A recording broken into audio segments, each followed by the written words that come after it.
we made it. Sorry about that. Apologize. I was driving very, very poorly and I smacked the sidewalk, but luckily, driving a Toyota, it'll be just fine.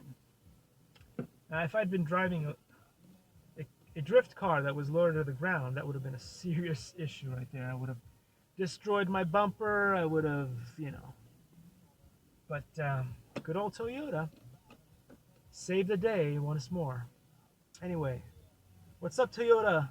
Toyota represents, and we're here at Sutha Kitchen where I'm gonna have some fantastic stuff. If you guys haven't tried Sutha Kitchen, you should definitely try it. It's one of our favorites. Love you guys. Have an awesome Saturday, and I'll see you all in the next one. Take care, guys.